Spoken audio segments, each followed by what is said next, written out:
recording.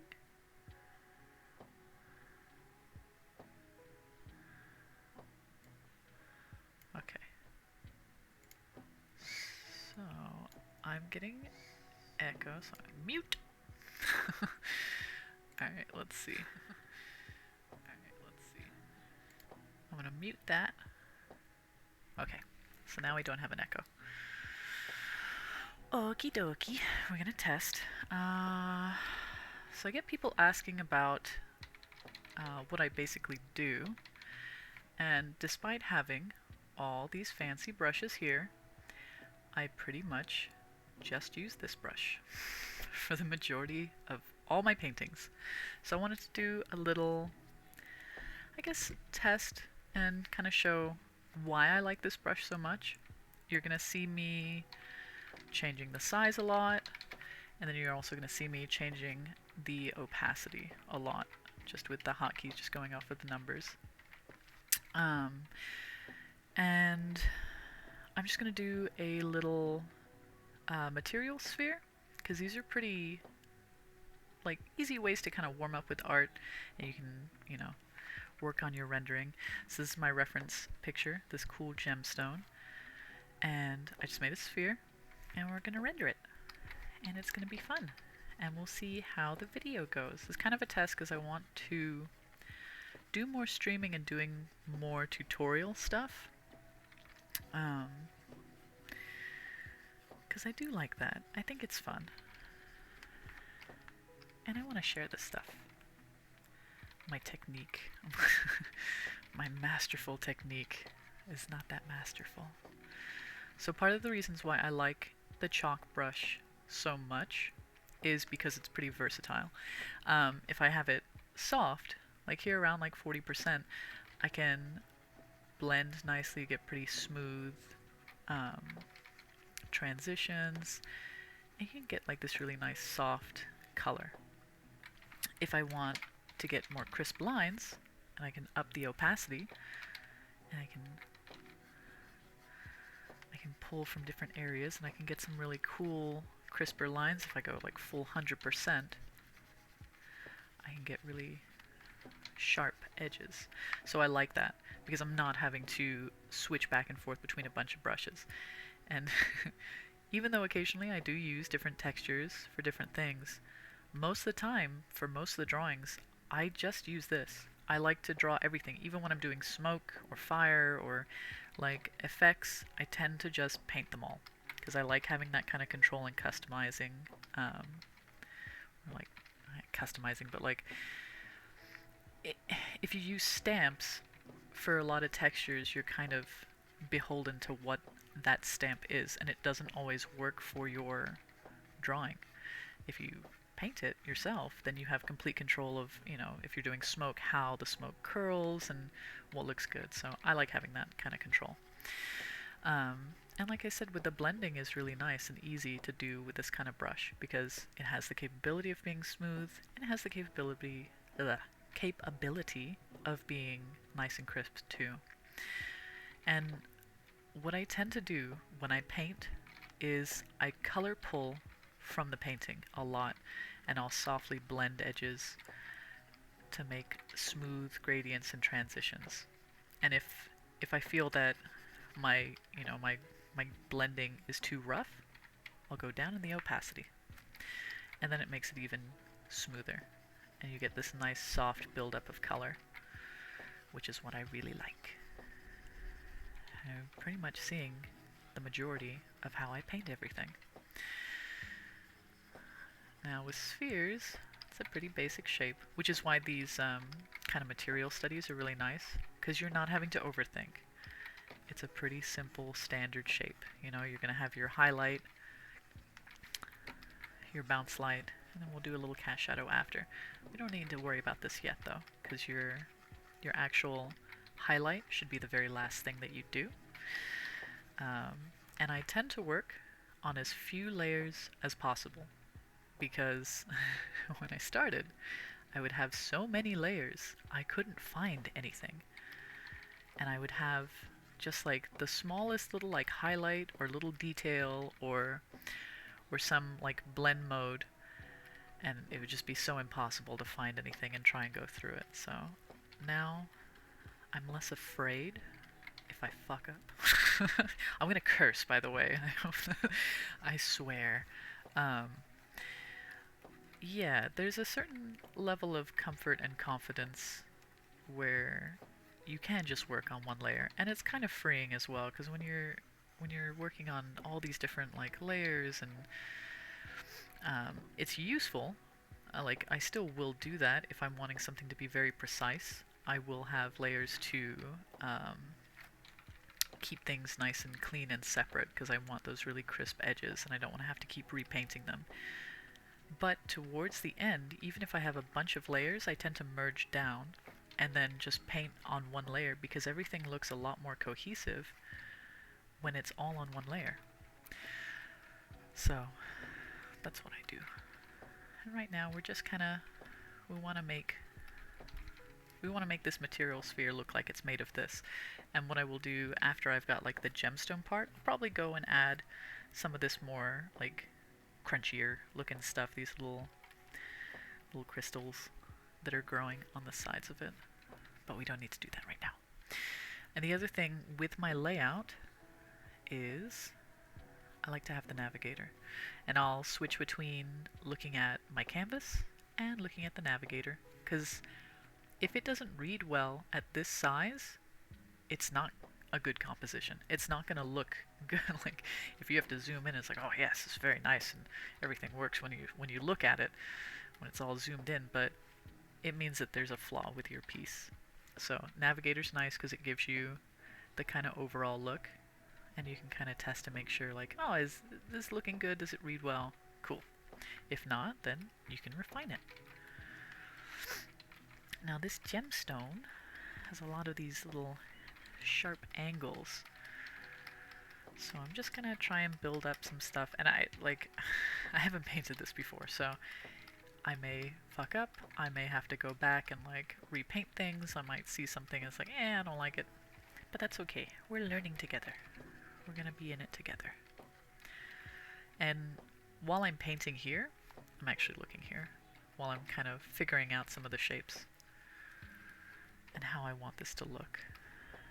And in fact, if I zoom out here, I like some of these bigger shapes that I'm seeing. So I'm going to try and incorporate those. Ooh, sorry if you're getting the loud Photoshop warning sounds. So let's put some of those, let's drop some of those big shapes in.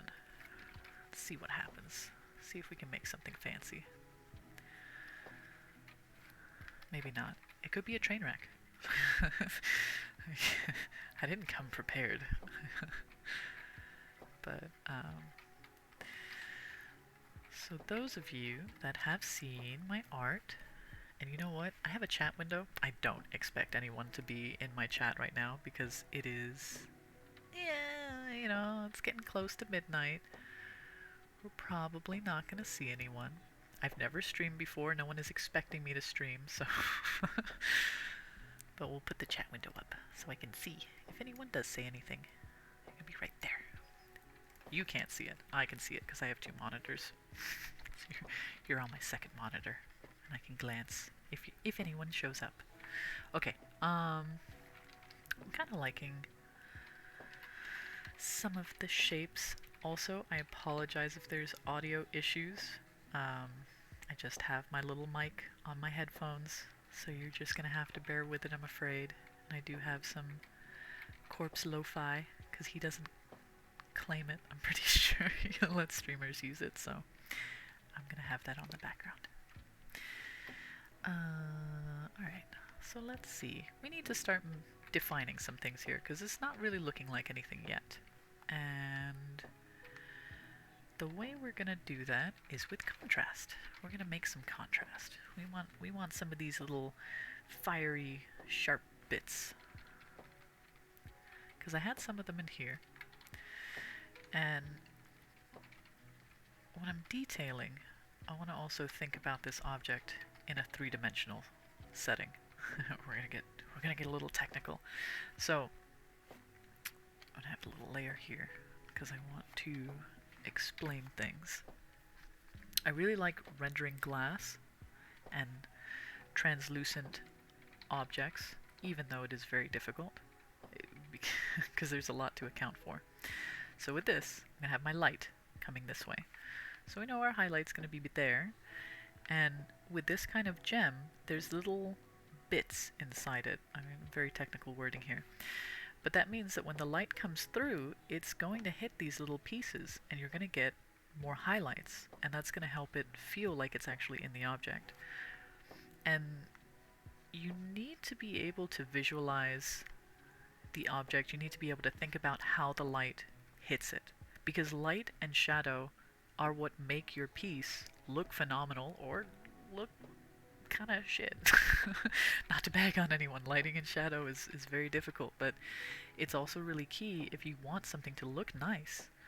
And understanding how light works, light is fascinating, and I will probably go on tangents, quite a few tangents about light. I actually want a brighter yellow here, because you have to understand how it works. Light is not just linear. It bends, it diffuses, it transfers color from other objects that are around it. It does a lot of weird shit. And you gotta think about, how is light going to affect this object when it hits it? How intense is your light? So already, it's starting to feel like we have things inside it. This is starting to feel like depth. And that is what contrast and light does. It creates a really nice sense of depth, sense of realism. Now, these are a little too uniform. In nature, things in nature like to be a little more interesting. You can kind of tell when something is man-made, when it's a little too precise and orderly.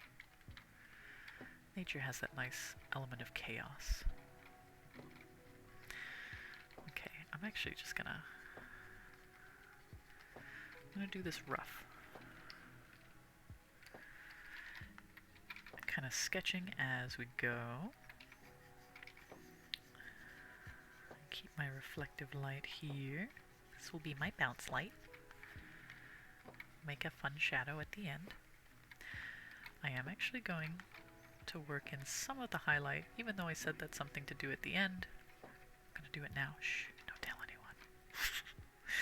anyone. Okay. So it's starting to feel like we have a little bit of form. Now,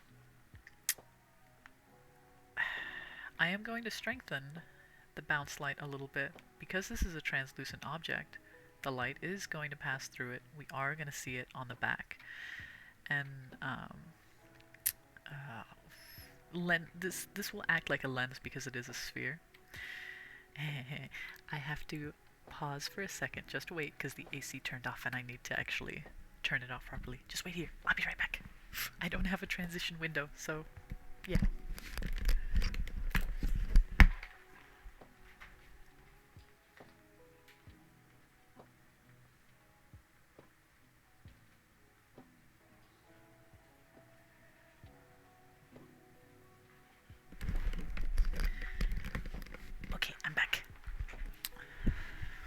If I don't turn off the AC, it'll just keep kicking on. Okie dokie. Alright, so, as I was saying about the light, we're going to get more of it on the back, and I want to intensify it a little bit because this is going to act a bit like a lens, and so we will get a stronger highlight out of the back side. If this was a opaque, a non-translucent sphere, like if it was wood or something solid, we wouldn't get this kind of thing. But because we're dealing with something like glass, we get more fun stuff with light. I think I'm going to go for an orange. Okay. And just a little bit. And you'll see me grab from the colors around it and then blend a little more to make everything kind of harmonious. And this feels like the light is entering here, and the light is passing through here. Now, if we want to get really technical, all these little fractures and fissures are going to capture more of the light, so it's going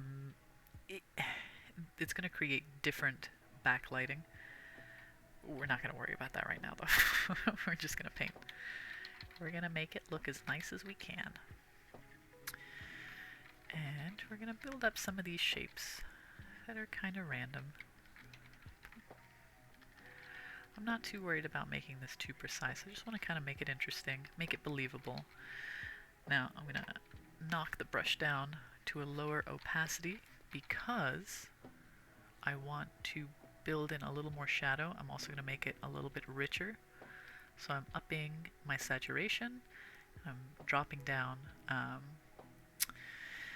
it's not really value, but brightness.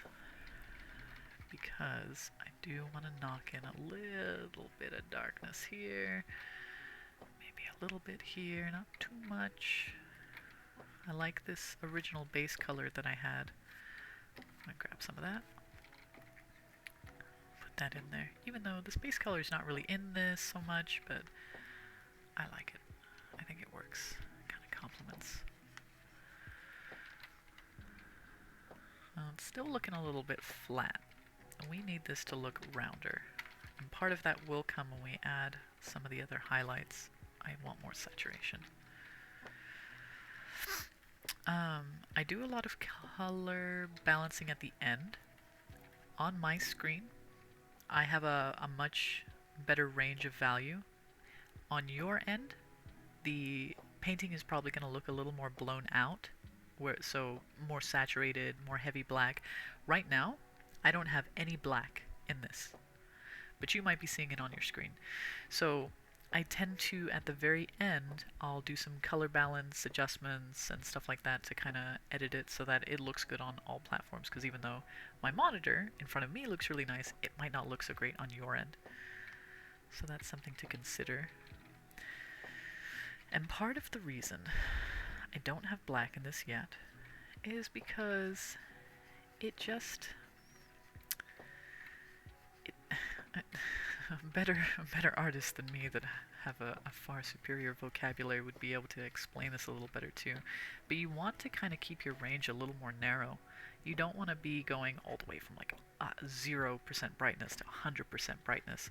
You want to save these for the absolute darkest shadows, which should be used purposefully, not everywhere, and your absolute highlights, which again should be used very purposely, not absolutely everywhere. Because it'll add a lot more realism to your piece. And let's see, if we color grab from here, yeah, there's black. It's still not quite 100%, but we're getting it in here. The highlights aren't even 100%. So this range is still not, like even this brightest bit, maybe here is 100. And maybe there. So we have a few spots that are like super bright, but the majority of this is going to stay within a lesser range. So this is just kind of one of the things to help with realism. Alright, let's keep at it. Let's see. We need this to look a little more fiery. And one of the things I'm noticing from here is we got this really nice orange glow. It's kind of happening right in the heart of it. So I want to bring that in here. So let's color. Oh god, I'm so sorry. I don't know if you're picking up the Photoshop sounds, but god dang, it's obnoxious.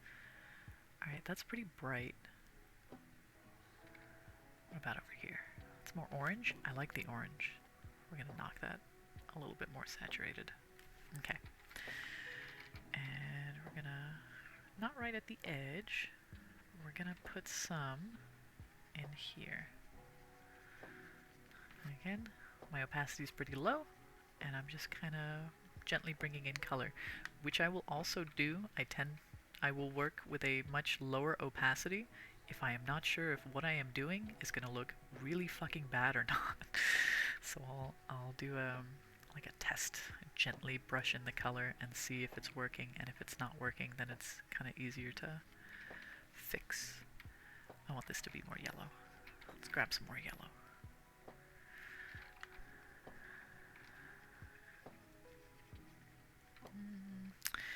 I'm going to put a little yellow down here too, just to balance out the color. Maybe pull some in here.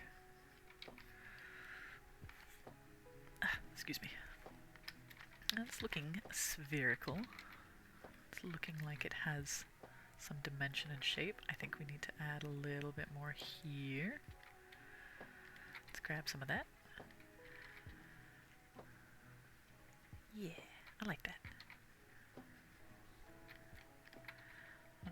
Drop some more color in here. Yeah, it's looking kind of cool. The highlight, the super highlight, is really gonna bring it together more. These reds are really nice and rich though. Oh yeah, look at that. Full saturation. Let's bring some of these in.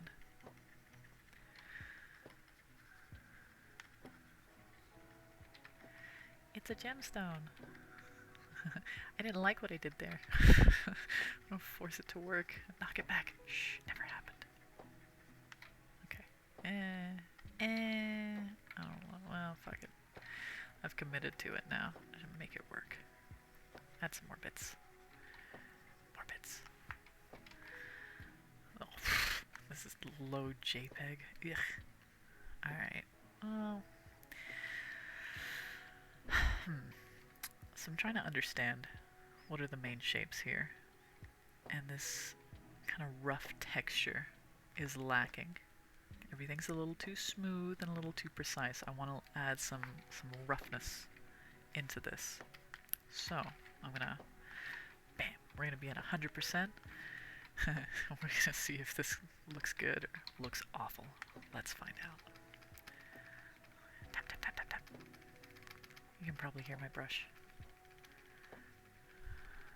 A little bit of roughness in here.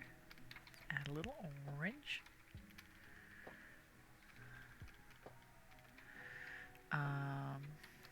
Let's add a little bit of highlight in here, because the highlights give you more of the impression of texture, where the light hits. Okay. And just adding texture, hoping it'll look good. It's kind of looking good from a distance, which is meh. Knock down opacity. I don't know how long I'm going to stream. This is really just a test to see if, if this is a disaster or not, but I'll save it, and if it seems decent enough, I'll probably put it up on the YouTubes as well. Alright, if that's the case, I'm gonna just kind of add some brighter highlights and try and make this look more like the thing I want it to look like, because I don't want to, I don't expect that I'll finish this in the time that I've allotted for myself, because I have a bunch of other things I need to be doing, but I just wanted to show some of the technique I do with this brush. I've just used this. I haven't used anything else. But Chance, why do you have all these brushes? Because there's occasionally times when I might use them. But mostly, it's just chalk brush. Good old chalk brush. Let's add a little bit, not too strong. Kind of just looks like glass that's filled with stuff, but eh. If we bring this right to the edge, it'll look more like it's not just inside a glass ball.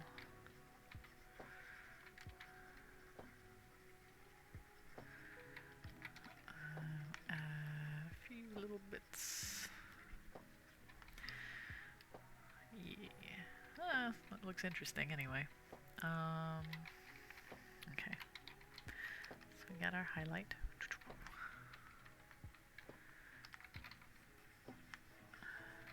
No, I don't really love it, but one thing I will do for gems, I am going to use color dodge.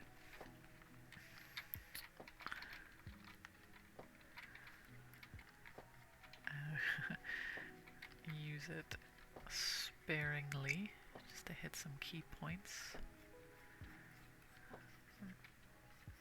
Yeah, looks kind of cool. Doesn't really look like this, but yeah, it looks kind of cool. Let's do a shadow. And I'm just gonna, boom, render down. Or merge down, render down. Everything is rendered. Sphere. Yeah. Light is from there. A little shadow. Yeah. This'll work.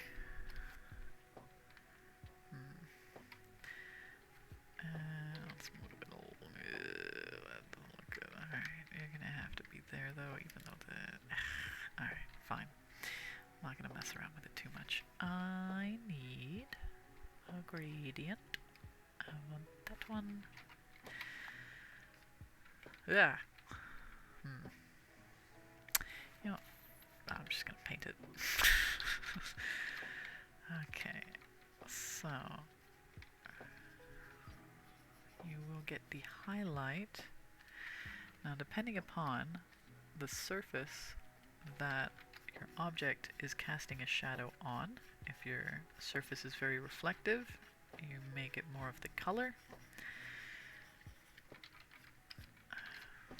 And this is just like white, so we haven't determined what kind of surface this is standing on. So, I know we just went to black here. It's too dark. Oh, we'll put in a little bit.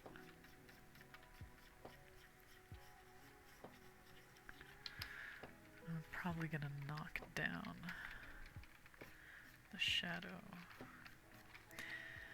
I'll do a little bit more bright, because remember the light's passing through. The object is acting like a lens, and it is actually casting kind of this magnified light. So if this was on like metal or something shinier, you're gonna get pretty much just like a reflection, and it gets complicated, but we're just going to assume that this is a fairly shiny, smooth surface that the ball is on. I'm going to knock down your opacity. I don't love that. Alright. Do it manually. Excuse me. Ugh. Kinda. I don't love it. It's kind of sucky. I hate it.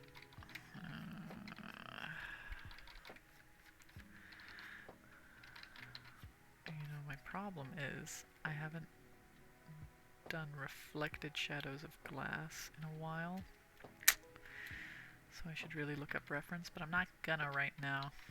We're just gonna say, actually what we're gonna do is take down the saturation of the shadow so it has a little bit, and that looks a little more natural. Yeah. We could also blur it. I don't really care to right now though. It's the shadow you're getting. This is it. Alright, so let's add some of this like crystally stuff. Let's try finding a mid-tone. That'll do. And just gonna put some shapes and growths. Poor crystal.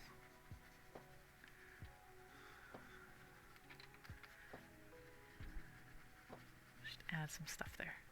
Yeah. And I want to add some stuff here too.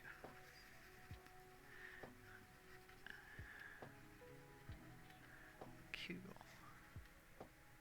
Good enough. Alright. I'm still thinking the light is coming from here. It's going to be hitting this side of these little crystally growths. I really want black.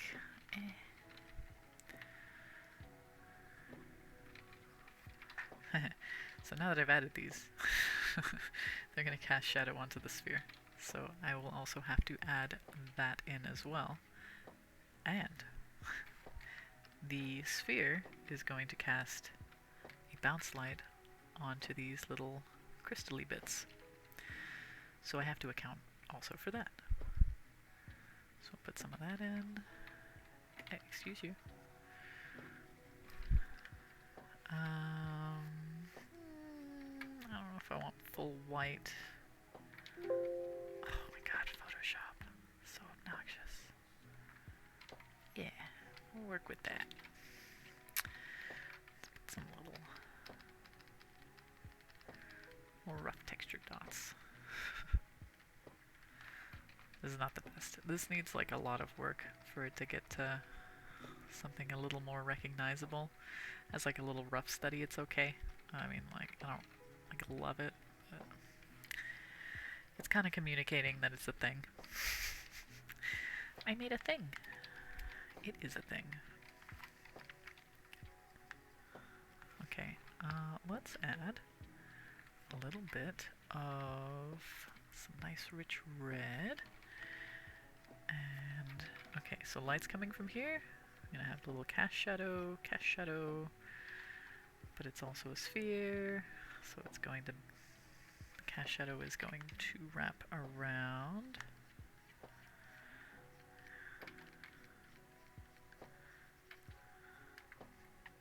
I lost my red. No. A little bit here. And like that. I don't want to lose all the light, because the light's coming through, so we would actually see a little bit of light through here, especially if it's bouncing off of the stuff that's inside it. We can knock it back a little bit.